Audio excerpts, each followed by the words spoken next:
I would be lying if I said that that level of hate and just like online chaos doesn't impact me. It does. Yeah. Even to this day. Yeah. But I'm not a black bitch, and I'm not a savage. But I'm scared that you might cheat on me with a black hood bitch, and she's gonna have a fat ass. Hey, hey. Okay, so Hits Daily Double is reporting that Taylor Swift's second week of sales for The Life of a Showgirl are down 90%. I'm so glad this Taylor Swift album dropped because people like non-black POC and just white tea people in general are finally starting to fucking see how weird some of this weird anti-blackness is. Like, if you are not listening to Black women in the year 2025, first of all, that's embarrassing. But if you are not only not listening to Black women and you're taking the side of a billionaire, listen, I like her music too, guys. I went to the Eras tour, okay? But there is no such thing as an ethical billionaire. We can opt out of certain things. We have free will. Dayenu, we have free will, which means you have the ability to change course. You can stop defending this billionaire who sells 18 versions of the same album with not a single portion of the profits going towards like charity or anything. And you could just start listening to what Black women say. Because if you're a white lady like me, or if you're just like not a Black woman, you don't know what it's like to live in the world as a Black woman. So when they're telling us, hey, this is how we're feeling, this is how it is, they're right.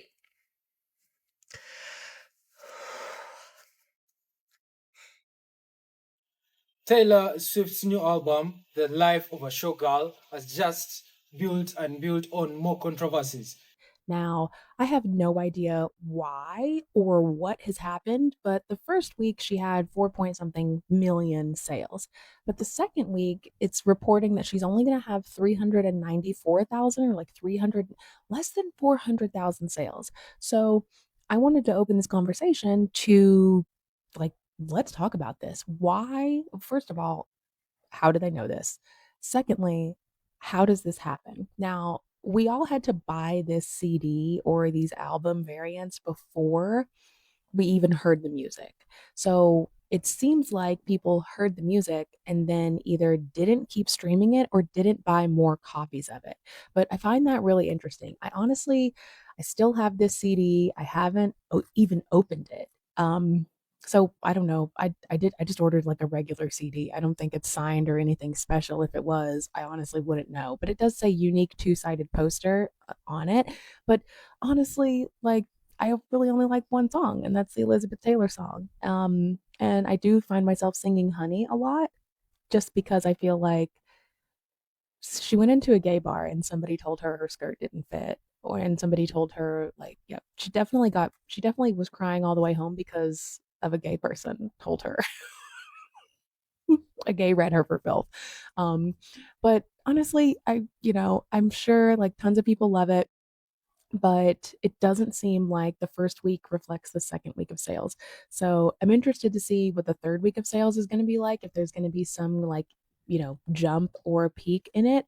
But let me know. Like, I know that the Swifties are listening to this on repeat, but I do find it kind of interesting that there is such a big drop in the week one to week two sales. Um, I don't know how that happens. So if you are privy to how that happens or what could have happened, please let me know in the comments and let me know if you want this copy. Like send me a DM because I'm pretty sure I'm just going to give it away. I made a satire video where I threw it in a clean trash bag and like y'all freaked out. It was hilarious. But it's fine. It's totally fine. So if you want this, let me know and I will send it to you. You can pay what I paid and I'll cover the shipping.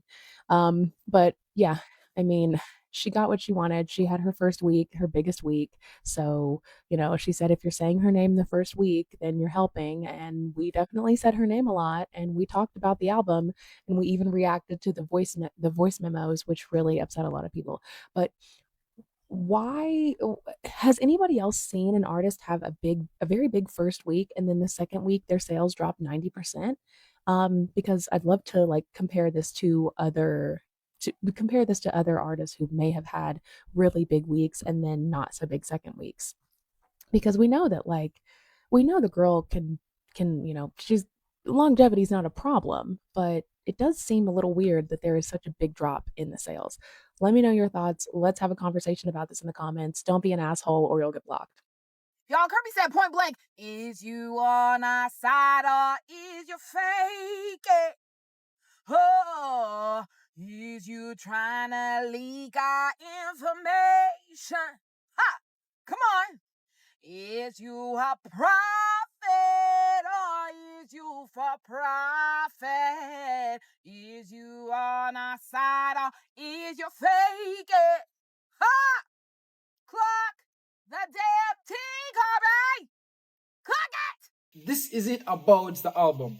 Well, I made a video about the microaggressions, explaining the microaggressions in Taylor Swift's new album. And one of the songs that caused the biggest controversy is the song called Opalite. Anyway, what started as music turned into shade full of microaggressions toward black women and quiet digs that feel intentional. After everything that happened with Travis Kelce's ex, Kayla Nicole, fans saw the pattern. Black women are now very, very furious, calling out the intimidation, the disrespect, and the silence that follows. Well, this isn't just about the music. No, this is now beyond just only the music. Taylor Swift has the fame and popularity that she has today mainly for two reasons. Number one, she's a mediocre white woman. And she reminds other mediocre white women in J-Lo that not only is mediocre okay, but it can get you very far. And I know what you're going to say, oh my God, but she's an amazing songwriter. Think about it, I'm going to hold your hand with a napkin in between when I say this. She's been writing about the same thing for 20 years. If I were writing about the same thing for 20 years, I should be pretty good at it too. I don't And not only has she been writing the same album with different font for 20 years, but nothing about her has improved. Her dancing is still the same as it was 20 years ago. Again, she's writing about the same thing. She literally has not improved in any way in her career. And why is that? Because she's a mediocre white woman, and y'all will praise her for being a mediocre white woman. She knows she doesn't have to do anything more. Whatever she does, whatever she puts out, y'all are going to buy it. Number two, and I know y'all are not ready for this one, but ready or not, here I come. Y'all still see her as a little girl who was bullied by the big scary black man on the VMA stage in 2009. Now, friendly reminder, multiple things can be true at once. Kanye was dead the fuck wrong for doing that in that moment, and at the very same time, y'all have been infantilizing and coddling this woman since it happened. That's also why y'all feel the need to constantly compare Taylor Swift to Beyonce, because in that moment, Kanye was praising Beyonce over Taylor Swift, and so since that moment, y'all have felt the need to protect Taylor Swift and defend her virtue and prove why she deserved that award and other praises over Beyonce, and have never let Beyonce know a day of peace, even though number one, Beyonce was mortified in that moment and did not want Kanye to do that, and number two, when Beyonce was on the stage, she brought Taylor back on the stage to give her her moment. Thank you for coming to my TED Talk, and if you disagree with me, I could not give a fuck less. Hope this helps. Peace and love. Talk to you later. There is so many women who don't want to admit that they are just jealous, and being in the same room, the same area as a black woman is very, very intimidating to them. And a lot of women cannot come face to face with the fact that black women are beautiful, and it literally genuinely upsets them and triggers them when a guy that they're with dated black women or shows any interest in black women.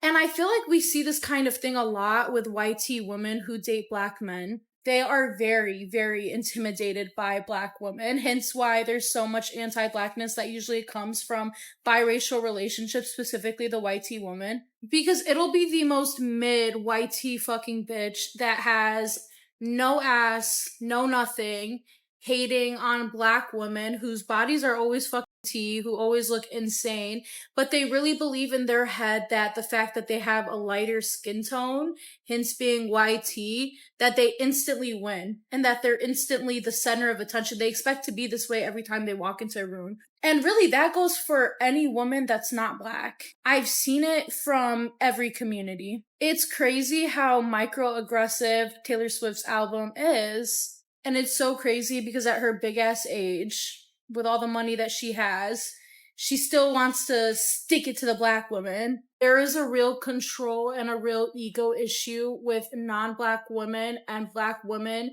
who just look better. Like, non-Black women really cannot handle that, and it's insane to me. So I did a little research, right? Taylor Swift has dated multiple many men who have ended up dating Black women or marrying Black women or having children with Black women or all three. Harry Styles, Tom Hiddleston, baby. Harry Styles is currently dating Zoe Kravitz. Hello. Calvin Harris married Vic Hope. Harry Styles, before he got with Zoe Kravitz, he was with Taylor Russell. Tom Hiddleston is actually engaged to Zawe Ashton. She's fine, honey. And then Maddie dated for quite some time FKA Twigs. Listen, I would feel some type of way if after every man that I was with, if I was a billionaire pop star princess, supposedly the beauty standard, supposedly the perfect girl next door. What you next door to? Right, this goody two-shoes wholesome image. All of these men dated you, right? And you wrote songs about all of them. You are notably obsessed with them, right? And they all dated or married or have children with Black women. Taylor, it's giving that you're insecure. You are obsessed with your exes. You are obsessed with Black women. And the fact that your current fiance was in a very lengthy relationship and had other prior relationships with only Black women, I feel like you think you achieved some type of ending to the mythos of your life. And I'm glad that you feel good that you're engaged. You should. That's where you should be enjoying. But instead, you made it a point to make an album where you are interpolating Black music. And then Stevie Wonder and Jackson 5 at that. Girl, sit all the way down. Okay? Then you are always taking jabs, little digs at Kayla Nicole. This woman is not doing shit to you and not saying shit to or about y'all, but y'all stay coming for her. Your album is less than, okay? You're a great writer, sure. But yeah, it's weird. It's definitely weird. And now that I know this about your dating history, it makes sense. It makes sense. Ooh, baby, it makes sense. Ooh. So if you didn't know, this is what onyx looks like, and this is what opalite looks like.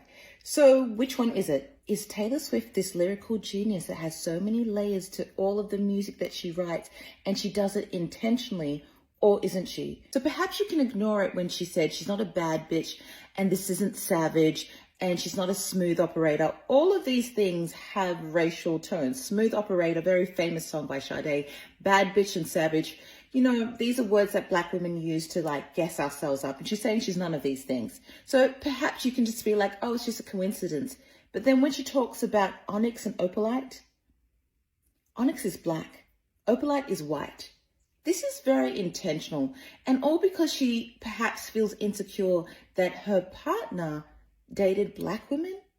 Girl, you didn't even need to do that. But the most awkward thing about all of this is opalite is synthetic. It's fake. Did she just read herself? That is savage. Perhaps she is a bad bitch after all. But I I'm not a black bitch, and I'm not a savage, but I'm scared that you might cheat on me with a black hood bitch, and she's gonna have a fat ass, and I have a flat ass.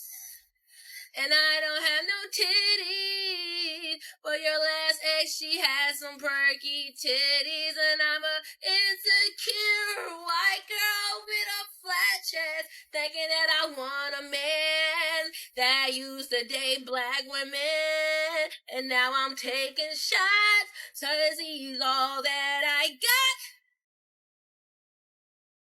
Oh yeah, he's all that I got, and I'm never gonna let him down, 'cause he's all American white man, and I'm his American white girl, and he's never gonna be down for this world again, because I had the crown, and I won. But I'm a little insecure, because he might cheat on me with a black hood woman. Okay, I just got out of Life of a Showgirl, literally leaving the theater. Let me get to my car and I'll tell you my thoughts. Did I just spend $15 to see something that I'm going to get for free in like 2 days? Yes. I have been a Swiftie for more than half my life, almost 2/3 my life. And I love her. Anything she puts out, I'm always going to listen to and probably be a fan of. If you're not a huge Swiftie, I would not recommend that you spend your money to go see this. It was great. I loved it, but not everyone will. First time I listened to this album was at 9 a.m. this morning after I dropped my kids off at school. Again, I am in my 30s. I'm not staying up to midnight to listen to this stuff. I could have listened to it at 6 a.m. when my kids woke up, but they probably wouldn't have been into it. Going into this album, I was like, yes, it's going to be about self-love. It's all like empowerment and blah, blah, blah. While there is some of that, it is a lot about just love. And just based on where I am in my life, that is not exactly my vibe. There was a point in the movie where I realized that the album that I thought had been about self-love was actually not about self-love, and it is about romantic love. And I did get a little scared for her, which sounds incredibly parasocial, but seriously, like, I really wanted it to be more about her finding her voice and trusting herself and like finding the love within herself. So by the time we got to like track 4, it was very obvious that this album wasn't about what I had thought it was about in my first listen. The actual takeaway from this album and from this movie, which is basically just one music video and all the lyric videos and a little bit of behind the scenes talk, but not much more. She doesn't need to be taking herself that seriously at this point. It's not folklore. It's not Evermore. It's not Torture Poets Department, where everything is deep and intense and like, you know, there's so much meaning behind things. And I know we think of her as a mastermind and like she has a plan behind everything and there's so many Easter eggs and blah, blah, blah. But really, at this point in her life, does she not just deserve to have a good time and be free and happy? Basically, takeaway, this album is for her and where she is in her life, and I love that for her. I love that she's happy and she's in a good place and she can celebrate the joy and love that she has. Hope everyone is enjoying their showgirl weekend as much as I am. Now I'm going to pick up my kids and get back into mom mode. For you Swifties, please grab a seat, relax, and let the black women take control, because this was more than enough. This was uncalled for. She really went overboard. And guys, I gotta tell you, seeing that everyone hated Taylor Swift's new album, it's just gratifying in a way I can't explain. Look, before anyone comes for me, okay, I am not a hater. I am an uplifter, but I just cannot stand the Taylor Swift glazing because her music's been objectively bad overall for a while now. Yeah, she has some older songs that I like, but honestly, her last album, I was pretty much cringing the entire time, and yes, I give it a chance. Yes, I listened multiple times, and there were so many songs that were already just so bad. The writing is not good, guys, and it has not been good for a while. Like, I'm sorry. Remember, I made a post about how her Kim Kardashian diss track from her last album was the most cringe thing I've ever heard, and then it's like, girl, if you're gonna make a diss track, at least make it good, you know? And literally every single comment on that post was like, oh, you must be a misogynist.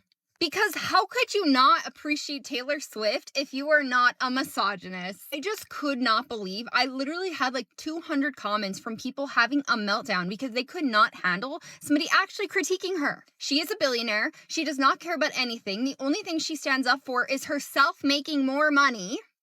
Literally aligns herself with Trump supporters, and I I cannot respect her. I just truly can't. And it just makes me so happy, honestly, that people are finally waking up. Like, I obviously don't want anyone to fail.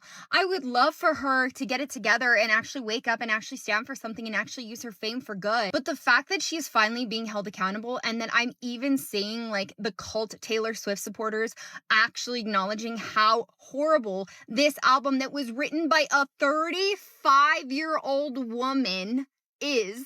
Literally, it's giving 6th grade writing skills.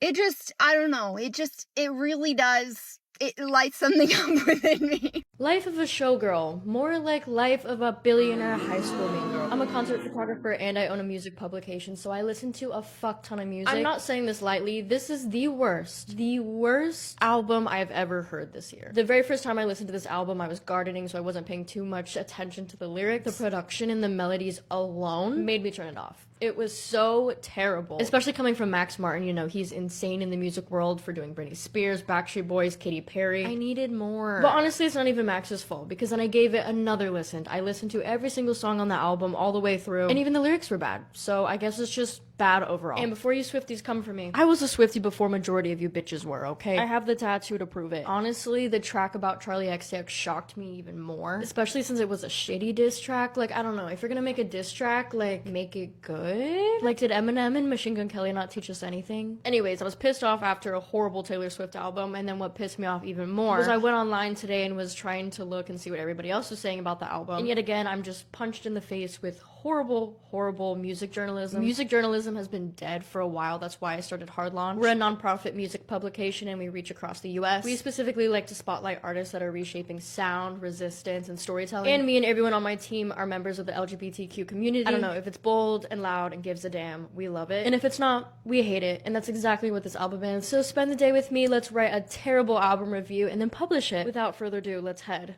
to the laptop. Let's open up a Google Doc. I always have Genius Lyrics pulled up just so I can actually look at the lyrics so I don't get anything wrong. And then I found this Reddit thread about Taylor Swift's new album. So I'm just gonna go through here and also see what other people are saying as well, because that matters and I feel like it's not included a lot in music writing. I think the intro needs to be like really punchy and should automatically say like, yeah, I fucking hate this. Okay, this is what I have so far. I think it's pretty decent. Taylor Swift's Life of a Showgirl is more like a billionaire high school mean girl from throwing shade at Charlie X too, and then I'm still thinking of what to put here. And then I kind of went through and like outlined like the big points that I want to touch on in this article. Your girl's got strong opinions, okay? The very first thing is, for me, it just doesn't sound like a 36-year-old woman like wrote this shit. It almost sounds like AI generated in a way. Like there's just not much like teeth or grit to it, yet she's throwing in all of these like sexual innuendos and almost too much cursing to where it's like hard to listen to. Now like listen, from somebody that likes metal music, like I do not care about cursing or sexual innuendos, anything like that, but she somehow did it in a way that's so untasteful. It just doesn't sound natural, and the enunciation of the curse words always has me on the fucking floor. Like she's always like fuck, or she's like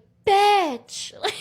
I'm edgy and cool. Like, no, babe. No, you're not. You're engaged to a Pfizer-backed NFL player. Stop. Anyways, I just clicked publish on my article, so if you want to go read it, you can head to the link in bio. And I would love to hear your thoughts on the album in the comments. My issue with this whole thing is that y'all trying to gaslight me and everybody else into not thinking that that girl is not trying to rebrand white supremacists, like gang symbols in the modern media. So then when people is wearing the white supremacist gang culture signs out in the street, you won't be, me and you, the people that need to know this, right? So we're safe. We'll see someone out there wearing that stuff and won't automatically be like, I need to go this way. I need to stay the clear the fuck away, right? Because now it's gonna be, well, they could be a Swiftie. Why the fuck would you want your brand even wrapped up in some shit like that? And that's why I say that girl, I'll give her 10s. She a marketing genius, cause she know exactly what the fuck this girl got y'all to buy 27 times, 27 different variants of the same goddamn album in 1 week. That sold 4 million some odd copies. And with different little voice notes, and different little pictures, and different little voice notes, her going, ooh, me. Like, that's it. And y'all ate it the fuck up. So don't tell me that there wasn't no thought process behind how she was gonna release shit. And don't tell me that there wasn't somebody on her team that was like, oh, this could be construed as this. Why? Because she had a whole conversation with her team. I remember there was an interview where she had a whole conversation with people on her team about her being political. So don't tell me that they ain't in the rooms having these conversations. They, in fact, are. So she know exactly what the fuck she do. Until it is advantageous for Taylor to say something, she is quiet. She will not show where her hand lies politically, which also makes her very dangerous because she doesn't ever really show you where she stands. She stands where it makes sense for her success-wise, right? In 2020, 2018, it was successful for her to align herself and say she supports queer people and say that she supports Black Lives Matter because that was the time period that we were in. Now, the timeline has shifted and here we are. And she has now aligned herself with Travis Kelce, with the NFL, and also was concerned about the fact that the orange buffoon did not like her. And what's another way to shore up new fans? By dog whistling to white supremacy right in front of everyone's faces. So therefore, the real racist extra NFL dads who maybe didn't necessarily hate Taylor Swift, but didn't necessarily like her because they do remember the fact that she was aligned liberally a while ago, so they might think that she's a libtard, right? You see what I'm saying? But now that she's made this necklace and things of that nature, I see her as the wholesome woman that she wants to be seen as. I see her as that all-American girl. I see her as someone that I want my daughter to support. I see her as someone that I want my son to strive to be with one day. I see her as a part of the culture, right? That girl knows what she's doing. And the fact that you have all these other white celebrities, women coming forward trying to gaslight everybody and say the fact that you guys are thinking that it is a white supremacist talking point shows more about you than it does her. That's how I know that we're not crazy, because white women will gaslight the fuck out of you. You could see something clear as day. The sky is blue. And if they don't want to admit that fact, oh my God, what are you talking about? No, it's not. It's like pink. No. I know I'm not tripping, because do you know how many have y'all not seen the videos, how many white folks, and in the comments of the videos, how many white folks talking about my cousin, my brother, my dad, my grandfather, my uncle, all have these little tattoos. I know exactly what it means because I've seen it my entire life. If white folks are pointing out their own dog whistles, I think it's safe to assume that that's a dog whistle. All right? Okay. Have a good morning. No, I cannot care whether there are microaggressions in Taylor Swift's new album. I am unable. Andrew, you probably don't care about microaggressions because microaggressions never affected white Americans. Microaggressions never affected white people. But I love your videos. You seem like a very intelligent guy, so I'm sure you can understand this, right? All of the macroaggressions started as microaggressions. You mentioned all the bombings going on in the world. You mentioned all the people getting snatched up off the street, black kids being zip tied, and folks getting their heads knocked loose. Understand, this has been happening way before this time period. But white Americans are just now starting to wake up and realize, because they are now being affected. Now it's a macroaggression. Now, I can care less about Taylor Swift album, but understand this. The rhetoric that Charlie Kirk himself spewed was a microaggression, which after his death, people started taking the lives of other people, and then it turned into a macro. Now, you have to understand in this political climate that it is no coincidence that Taylor Swift all of a sudden is going down an alt-right pipeline and showing microaggression, especially towards black women, especially after the simple fact that her man has constantly came out saying that he prefers black women. Now, a simple album is no big thing, but understand this. Those microaggressions are going to pass on to our fan base, and then you're going to get macroaggressions out of there. Charlie Kirk used to say, what's more important, battling racism or the economy? Actually, they're both important, because if you battled racism, we would have a much better economy. You're essentially doing the same thing, saying, oh, I'm not worried about the microaggressions, I'm worried about the macroaggressions. They're both one and the same. You have to attack one to attack the other. Hey, so we've been trying to tell y'all since 2006 that she sucks. The best thing that Taylor Swift has done is come out with this album so you can finally hear what has been torturing us for 20 years. The voice, the lyrics, everything about it is so bad.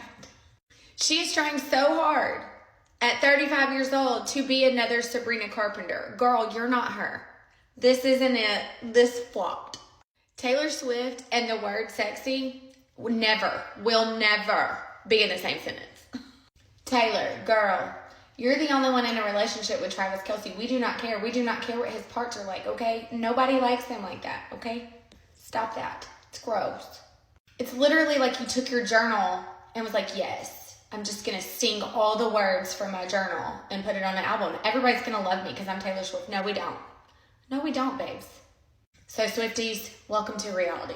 This is what we've heard for 20 years. To understand the great demystification of Taylor Swift, you have to first understand what Taylor Swift has been doing for the last 20 years. Taylor Swift has relied on what they call the little white girl aesthetic. The little white girl aesthetic is very much specifically detailed as an aesthetic that allows people to see her as an innocent bystander, almost like when life is happening to her, not really her happening to life, okay? There's a lot of examples I can give of white women performers and artists who do not rely on the white girl aesthetic. Here's a list above my head.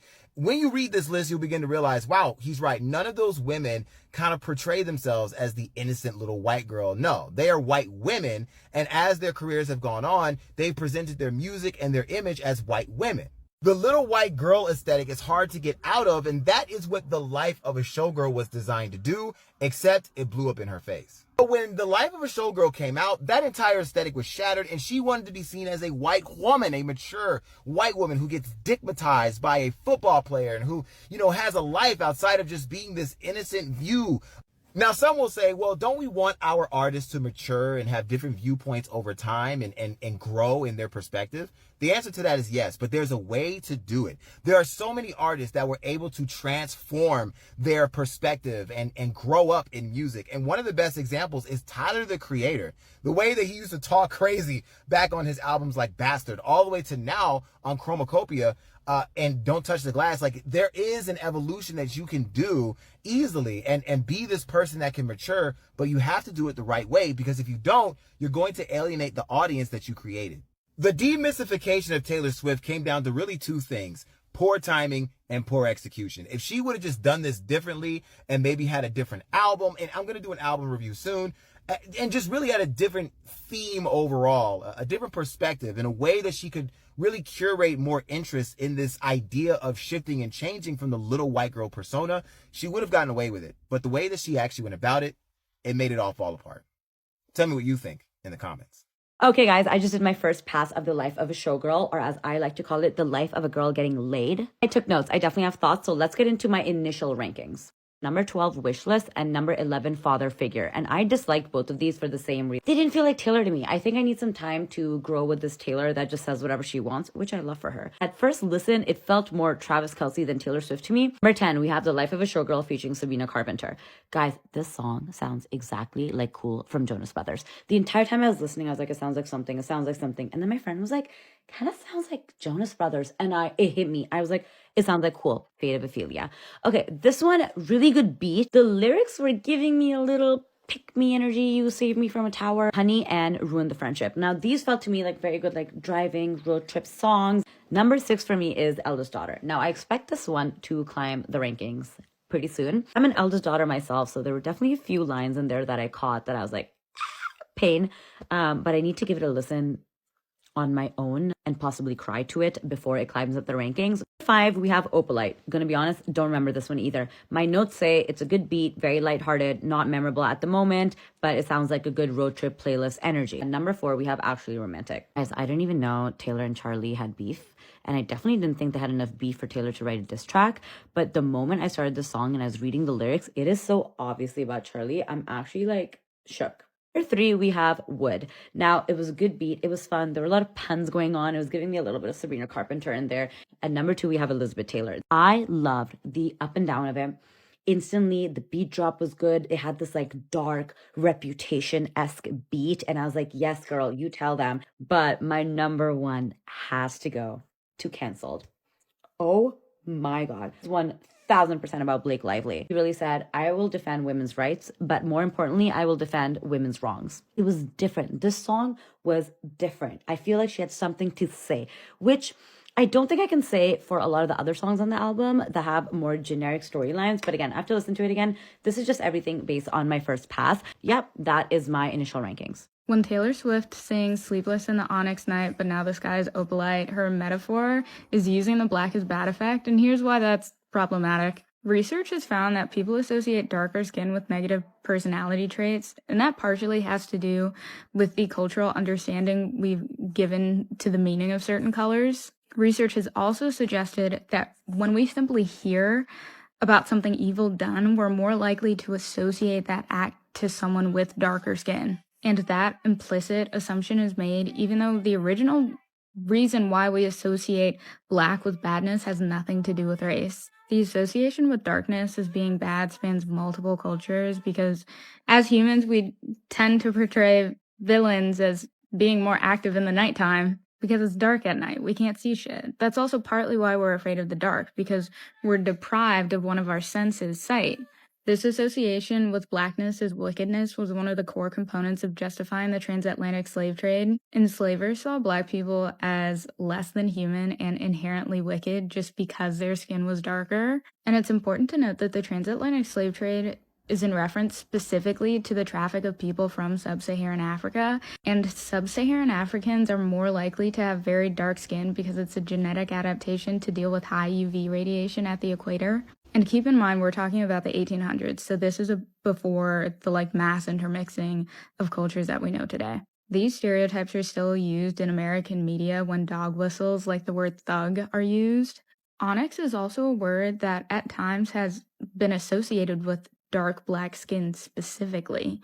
So in your song where you're talking about relationships and you use onyx as a negative contrast to opalite, a stone, a man-made stone, mind you, that is often described as like a milky color, that's weird.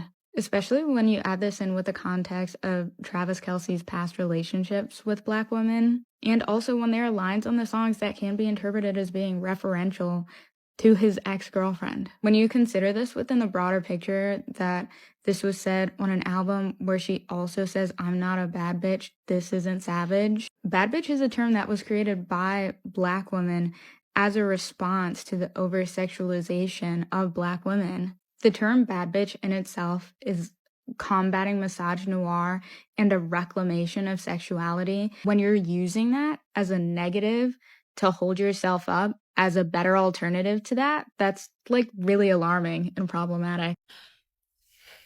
As a black woman, as a black Swiftie, fan of Taylor Swift, a fan of Taylor Swift's music, have been for a very long time, it's just not that serious, y'all. It's just not that serious. If you don't understand the lore, the brain rot, that satire, the irony of it all, this is your first album that you're listening to because of all the conversation that's happening around the album, which is literally the point, the conversation of it all, then don't listen to it.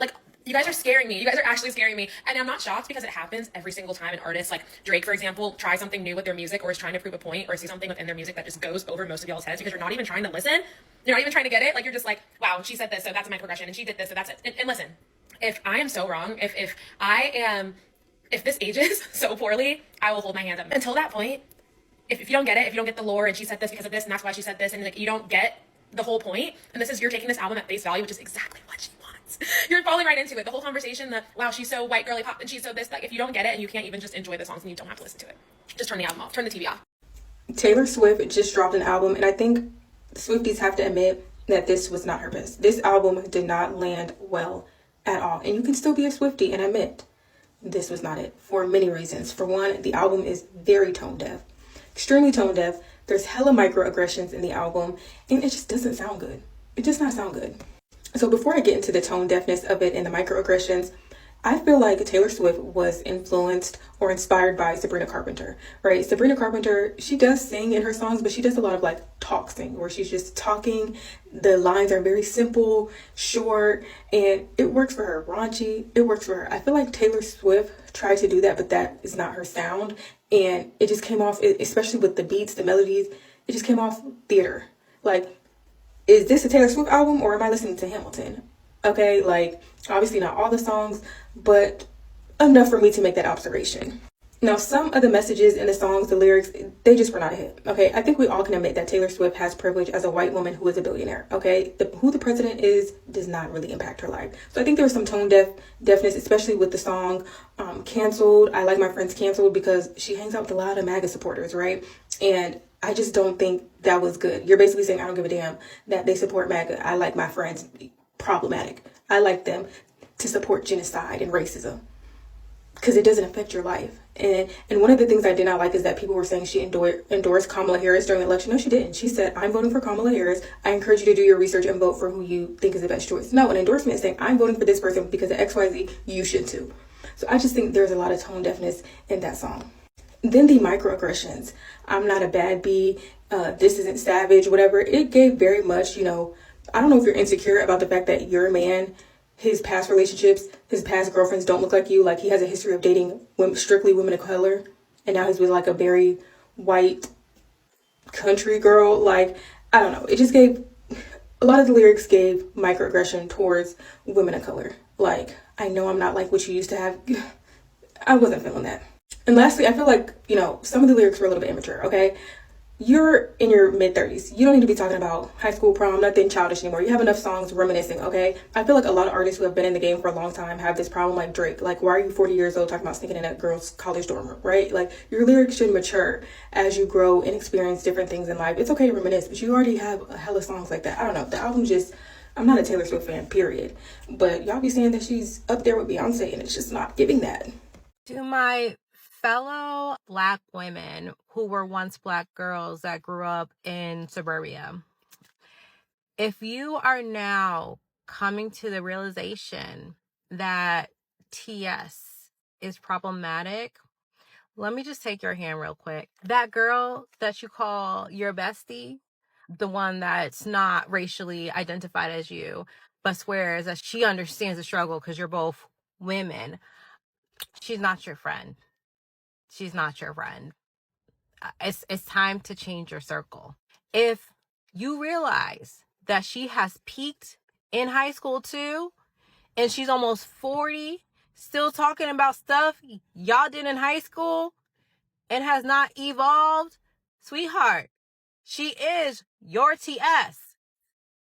If she cannot support you on things that are impacting you as a Black woman, sweetheart, it's time for you to change your circle. You gotta wake up. It's not going to get better just because you had history with them. It's not. She lets you know who she is. It's time for you to let go. Taylor Swift might have something against Black women, and it might be understandable. Look, y'all, I'm not saying this right, but it's understandable. I could relate. Hear the whole thing for y'all grill me. Yeah, turns out somebody informed me in the comments that a lot of her exes left her or she left them, whatever, but they started to date Black women afterwards, So in her mind, she might, got something against her because it's a common occurrence. You know what I'm saying? It's a common occurrence. It's just like, anybody in life, if you have a common occurrence to have to go against people in real life, if you're not conscious, if you're not, logical, you obviously going to start, having something against those type of people. I know. I don't have nothing against nobody, by the way. I don't. Because I'm logical. If I wasn't logical, I would say I have a rivalry with dark-skinned men. Because a lot of some of the women I dated in the past, a lot of the exes were dark, or a guy going for them the same time I do, I find out it's dark. After me and them are finished, they go dark. At the end of the day, I don't care. Because I'm logical.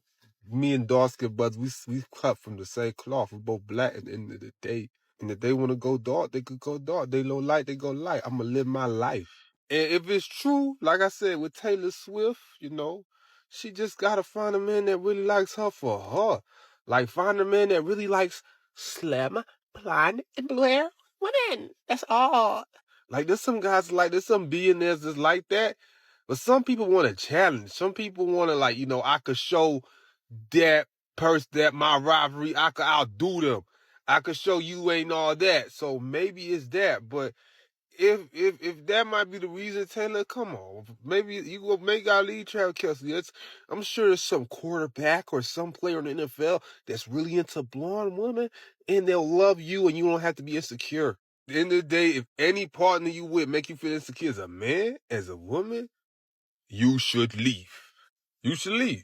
It's plain and simple. But sometimes the insecurities in your head, just because they date someone regular, sometimes people change. They don't like that all the time. But if they doing something that's showing you they still into that type of thing, just leave. Just leave. And then I know it's harder to do than say, but sometimes it needs to be done. Don't get mad at all the sisters, Taylor. If this is true, no, you just gotta shake it off. Shake it off. I used to be the biggest Taylor Swift fan, but in light of a lot of recent things, I don't know if I could say that anymore. Y'all have seen her merch. If you haven't, here it is. Doesn't this hat look a little familiar? Isn't this kind of looking a little bit like the MAGA hats? Exactly. And there's 8 of those on each side. And I know you guys know what that means. Don't even get me started on this little pendant. I used to just like defend Taylor for literally everything, but I just can't anymore. And then like in these trying times, in this political climate, it's just getting harder. And get me started on the Opalite Onyx Night thing, because like, why is she referencing that at all? Like, there's no need to put white people and black people against each other. I listened to that album when it came out because, like I said, I was a really big fan. But the microaggressions in that are actually insane and disgusting. I know y'all have heard about the lyric that's like, I'm not a bad bitch, I'm not savage or whatever. I can't even remember because I don't even like, I listened to it for 0.5 seconds and I heard that line and I hated it. Let's just say what it is. Like, that's a microaggression. That is racism. She talks about how wanting to have Travis's kids and how she wants the whole block looking like you, referring to Travis. Tell me, you want a bunch of blonde hair, blue eyes, white kids running around the block? Like, what happened to diversity? You guys sound so dumb when you say these things that I just did in the video. You do not understand that words actually do have power. And I know you guys are trying to hurt Taylor Swift, blah, blah, blah, blah, blah. But you're also hurting thousands and thousands of people of color, of black people, of any minority that is constantly being subjected to racism and microaggressions. Because you're throwing around the word racist like it's candy. You're handing it out like it's candy. And by doing that, you're downplaying actual racism and actual hate crimes and actual microaggressions, so that when I speak up or people like me speak up, it's like not taken seriously. So literally, I'm begging you guys to like read a book, or even like, I don't even know, like go outside, touch some grass, do anything. Please, I'm begging. I just spit. Okay, like for real, I'm gonna need y'all to understand, like, okay, a lot of y'all Swifties, y'all gonna end up getting y'all ass beat for real. Like, I'm not even trying to be mean and like that, but y'all gonna end up getting y'all ass beat because the little shade comments about, oh my gosh, why would Taylor Swift be jealous of freaking Kayla?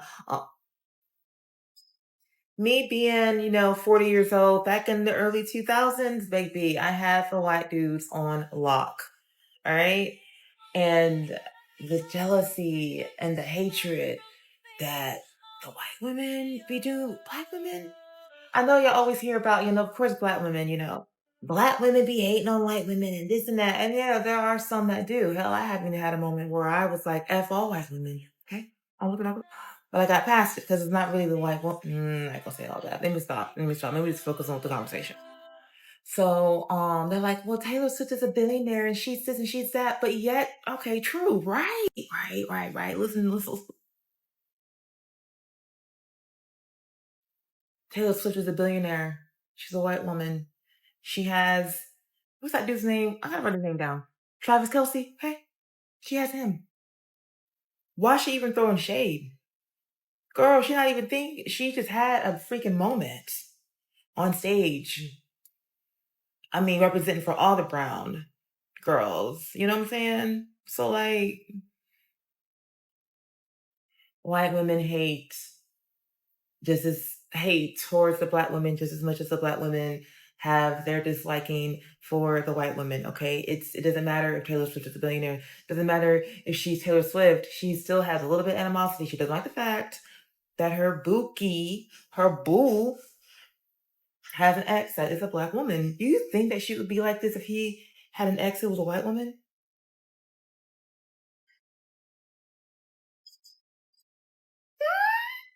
There comes a point, and I'm at the point, So we have to stop saying this is microaggressiveness, passive aggressiveness, when it is very much blatant. It is macro. It is on a jumbotron. I'm not a bad bitch. I don't live the life of a savage. We all know that's AAV. We all know what she's talking about. All her exes left her for black women, and her current fiance only has a history of dating black women. It's nothing but malicious intent behind every single word in this album. There's no creativity at all. And we all know about the time when Travis Kelce and Kayla Nicole were still dating, and they were in the event and she was on her phone the whole time. Not the whole time, but he was like, why are you on your phone so much? Blah, blah, blah. As if she's not an influencer, and that's literally her job. And you have the nerve to go in this song and not even be creative about it and state she was on her phone, you were just a pose. They dated for years. I doubt it was just a pose, sweetie. And the fact that we all know that she has been getting hate from only Taylor Swift fans this entire time. So for you to go and make this aggressive ass album about her is just sick and screams Regina George's mean girl energy. At this point, I just need to call my page a Taylor Swift defense page. I have said it before and I'll say it again. There's nothing you can do to make me hate that woman.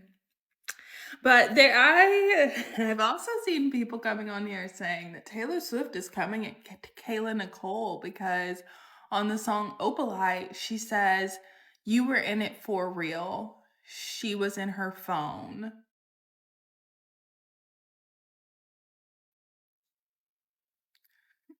I hate to be the one to break it to you. I'm a black woman. Been around black women my whole life. My mom's a black woman. Being a black woman does not absolve you from the ability to be a bad girlfriend, to be a bad partner. You can be black and still a bad girlfriend and partner, right? And in this song, really what we're getting is Travis's perspective of the relationship, because that's the only perspective that Taylor would ever have, right? Travis told her that, you know, she was always in her phone and she cared more about the persona of things probably than how things actually were, which honestly, I'm going to be real with you, makes sense. Kayla Nicole is an influencer, is she not? Like, I'm pretty sure like she's just an influencer. That's what she does. Like,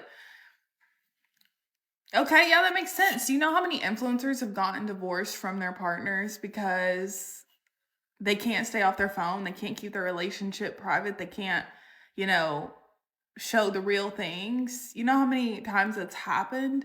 So it makes sense. Kayla Nicole being a black woman does not absolve her from possibly being a bad girlfriend to Travis. I'm not saying that Travis was perfect either. What I'm saying is you don't even know their relationship. Taylor probably knows their relationship a lot more than any of us ever will. So, again, being a black woman does not absolve you from the ability to be a bad partner. And someone saying that you were a bad partner based on the information that they have is not racist. Taylor Swift saying Kayla Nicole was always in her phone, and that's why Travis thought that their relationship wasn't real enough to keep going, is not racist. Also, for those of y'all comparing Onyx and Opalite, I need you to know that, like, black people are not the color of Onyx. Sorry, my nose is running. I know very few and have seen very few black people that you could even think were close to the color of Onyx. And white people are not the color of Opalite because Opalite is usually blue. It's usually super blue because it's man-made opal and it has a lot of blue in it. So it really does relate to, you know, like the sky when it's super blue. Actually, where I am, the sky's looking kind of opalite-ish right now. So, no, somebody calling you out for being a bad girlfriend is not racist. She didn't call her a monkey-ass bitch. Like, I'm gonna be real. Like, she'd say, oh, she's a monkey-ass bitch. That's racist, right? Like that, yeah, 100% can't defend that. No, that would be 100% racist. Her saying that Kayla Nicole was always in her phone, and that's why the relationship didn't work out because Travis didn't think it was, like, real. Like, she couldn't keep it real with him. She wanted everything to be social media blurb. It's not racist. Somebody saying that their world used to be Onyx, which is like the night sky. And then now their life is like opalite, you know, the pretty blue, clear sky on a nice day is not racist. I need y'all to stop boiling racism down to the smallest little things you can find, because the only thing that it is doing is making racism seem so much smaller and so much less serious than it actually is. You're doing nothing but watering down the term. It's not going to help Black people in the long run. It's not going to do anything for us. If you do not like Taylor Swift, cool. Move on with your life. Stop calling her racist when she's not, though, because we have actual musicians that are very racist. Let's take Morgan Wallen, for example. I've seen Black people in here listening to Morgan Wallen, actually. He ran down Broadway in Nashville. I actually live right outside of Nashville, yelling the N-word. He said it multiple times. Can we use our energy on that dickhead? Would appreciate it. You know, an actual fucking racist, or, you know, almost all of the artists that are in country music. I can name on my hands the ones that I know are not racist. Can we save our energy for them, the ones that are actually terrible and actually probably causing harm? But no, I never see y'all on here calling out the actual racist musicians, which is why your opinion does not count to me. Because you create a narrative for a person that you already don't like, and then you will find any evidence you can to try to back it up. Also, I have to level with you, even if the words Taylor Swift said were racist.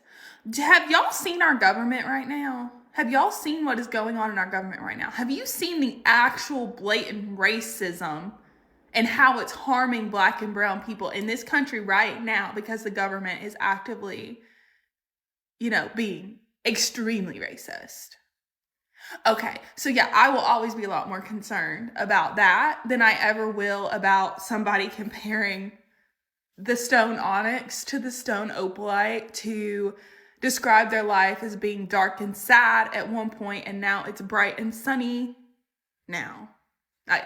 You will never get me to care that much about that symbolism when what is going on in this country is actively still going on, and the racism is actually at an all-time high. I've said it before and I've said it again. If everything is racist, then nothing's really racist. You boil down the term so much to where nobody will ever take it serious anymore. And if we want racism to actually be, you know, fixed in the world, in this country, it does need to be seen as a serious matter, right? We don't need to, you know, boil it down to such unserious things. I feel like I'm gonna get backlash for this video. Not that I really care, because I get backlash for a lot of my videos. But yeah, I mean, her saying that Kayla Nicole was always in her phone, not fucking racist. It's just, you know, Kayla Nicole might not have been a great girlfriend. Cool. Lots of women, whatever race they are just not good girlfriends. So Let me tell y'all what is actually happening with Taylor Swift fans, in my very, very humble opinion. Outside of her little weird ass micro racisms on this album and whatever the fuck else this child is doing. Here's why I believe her, like, true fans, like her diehard Swifties, are not fucking with her anymore. Have you ever had a friend that when they date someone, they just become fully immersed with that person and they completely drop off the radar and they lose themselves inside of that relationship? And even when you guys do hang out with them, the whole time y'all are hanging out, they're texting that person or talking about that person or wanting to leave early to go be with that person. And the whole friend group is not mad that their friend is happy, but they're like, yo, where the fuck are you inside of this relationship? So the problem with Taylor Swift's fans is, like, they want to celebrate her happiness. I genuinely believe that they want to be like, yay, Tay-Tay, her wedding, blah, blah, blah, blah. Except Taylor Swift isn't being authentic inside of her relationship. She is mirroring her partner, which her fans are not understanding, because who she's mirroring doesn't match her original aesthetic. You feel me? Like, they love Taylor Swift because of her individuality did I say the right? Individuality inside of the music industry. You know, some people are like, oh yeah, she always fits whatever genre she's trying to like dominate. Fair enough. But like one thing that set her apart from everyone was that she was like an amazing songwriter. But even her song lyrics kind of sound like her partner. So it's like the one thing that they liked about her, which was like they could always count on Taylor Swift being Taylor Swift, they're not hearing that in her music anymore. I literally was about to stand on business because my daughter heard the album before I did. And I was like, yo, we don't talk about Tay Tay. You know what I'm saying? Because I have a lot of respect for Taylor Swift, or I used to. And then I listened to the album and I was actually mortified. It does not sound like her writing. It sounds like cliff notes to a thought or an old journal of hers. And she was like, you know what, I'm gonna just drop this track while I'm getting married. Or her PR team was like, yo, you know what would go great with your engagement announcement and album. And like, if you're gonna say you're a showgirl, like show out. When Beyonce said she was about to turn up inside her marriage and she gave like all the honey sauce that she brought to her marriage, people felt that shit. They were like, yo, this is dope. Like married people were like, this is our anthem, you know, be freaky for your husband. Taylor Swift gave none of that. And even in the midst of Beyonce being Beyonce, she never absorbed Jay-Z. Like even when she was like rapping a little bit and being saucy on her shit, like it still felt authentically like Beyonce. And I hate to compare the two, but if we're talking about women songwriters that dominate music, she is up there with Beyonce. So this is why, in my opinion, her fans cannot relate to her, because she was supposed to bring them along the ride and be like, yo, you ain't got to get married if you don't want to. You could be a single woman, but like, here's my anthem about love. Here's my anthem about feeling hot in my marriage and wanting to pop them babies out. Like, ain't nothing wrong with wanting to have fucking kids and be a wife. That shit is dope if that's what you want. But stand on business. And I think because she tried to like be so blasé about it and vague and fucking, I don't even know. Her rhyme schemes didn't even make sense this time around. But like because she tried to play down what the fuck she's really on and make it something else, she sounds like a straight up brainwashed trad wife. And like no disrespect to trad wives. If that's what you want, cool, cool. But at least the trad wives on the internet stand on their shit. Taylor Swift fell off. That's what I heard. Now, I don't even know if she fell off or not. But what I have noticed, that whether it's a sport, an entertainer, whoever, when the ladies get with the men's and powerful ladies, sometimes the work ethic kind of goes away in the wind. I'm just saying. I've seen it with at least 2 sports athletes. And I said, they get them men, they get the boyfriends, they start falling off. The game man is strong. I'm just saying, I think that happened to T Swift too. She got that man. She been going to all them football games. She been riled up in somebody else's life, and then boom, now the girl saying her album's flopping. I don't think it's gonna flop, but the girl's saying it's not good. Well, how can it be good when she was at all the Chief games last season? Tell me that. Riddle me that. Like, let's be serious. Hey, Swifties, you know what's interesting? How much we all see the people who just despise Taylor Swift for whatever reason, or her music or whatever. Like, I feel like they talk about her more than we do as Swifties. Has anybody else noticed that? Here's what's so crazy is how they are riding that train so hard this time around because they can get paid for it. Don't let them make money off of hate. Go find some of your favorite Swiftie accounts and like boost them, like get up in their comment section. Like if you're gonna engage, don't engage trying to defend something that they have already made their mind up about. Engage somewhere where you know you are building the community that's already super fun and super joyful and super strong. And let's be real, if some of those people are in the Creator Awards program, like help them make money instead of these jokers over here who are just riding the train and trying to fuel the hate. Because that hate train loves getting people riled up. And that's what they're doing. And they're feeding off of it. So they're using her name to make money, but they're also using your anger and frustration at their hate to make money. Don't let them win. Black Taylor Swift fans, I want to know what your thoughts are on her album. Now, from what I've heard on TikTok, apparently there are some microaggressive lyrics aimed at the ex. Now, I'm not a Taylor Swift stan. I don't keep up with that girl, and I don't plan on gaining any further knowledge on the situation. But I am interested on what Black Swifties are thinking about all of this. I've heard a few snippets of the album. To me, it was giving blander than usual. Usually the music was never even that great, but it was definitely a little less than usual, I'll say. But I would love to know your thoughts. Travis Kelce's type being black women is so unimportant. And you want to know why? Because he still chose to marry a white woman. That is what they do. Me and my friend had this dude that we worked with in undergrad. Fine white boy. I'm talking about fine, okay? And you could just tell he was fit, everything. You could just tell he loved black women. Like, that was his type. Would never date one. Matter of fact, his dating history looked like a lotion bottle, okay? Looked just like this lotion bottle. And he's engaged to be married right now. Guess who he's engaged to be married to? That lotion bottle. Yeah. Them men don't be wanting us, y'all. They be wanting to see that they can have us. Which is why when y'all be in their comments, these white boys with these fades and they know how to circle a hip a little bit and they know a couple Lil Wayne songs and y'all be in their comments thirsting, it be so embarrassing. It be so embarrassing because no, they don't care about us at all. You will fetishize a black woman so tough and will never bring one home. Don't nobody love black women but black women. That's what I'm trying to tell y'all. Like, and that's the truth. It's the truth. So no, it doesn't matter that Travis Kelce's type is a black woman. He still chose to marry the billionaire with a horrible ecological footprint. Terrible footprint. What, if not the worst out of all of American celebrities? He chose the white billionaire who's stuck at 16 years old because her brand depends on her relating to 12-year-olds. He chose the white billionaire with one of the worst albums of the last 5 years. That's who he chose. Huh? So it does not matter, y'all. I wish people would just leave black women out of it. And she's so mad. Girl, why you mad? You thought this whole time you've been looking at men as they were prizes. You finally got the man, and now you mad, and you sneak dissing, and you doing all this in your songs. Trash songs, mind you. Terrible songs. Why you mad, boo? You got what you wanted.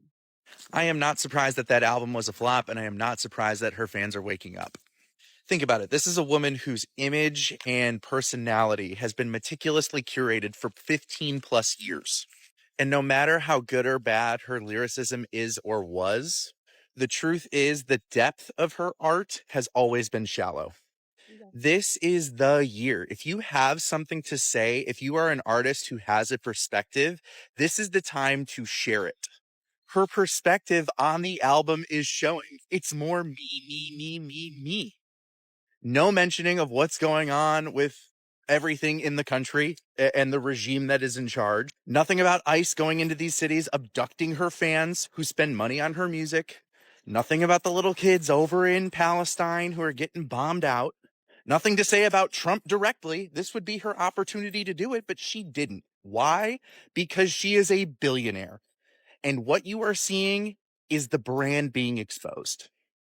For you Swifties out there, I hope you see that this is a one-sided relationship. You give to her, and she gives nothing back to you.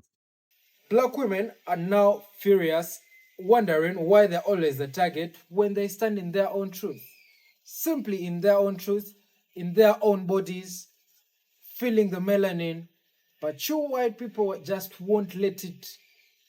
You white people won't let the black women in peace. You just always having, hating, and whatever. Tell me what you think down in the comments. Thank you for watching Great Minds Blacks.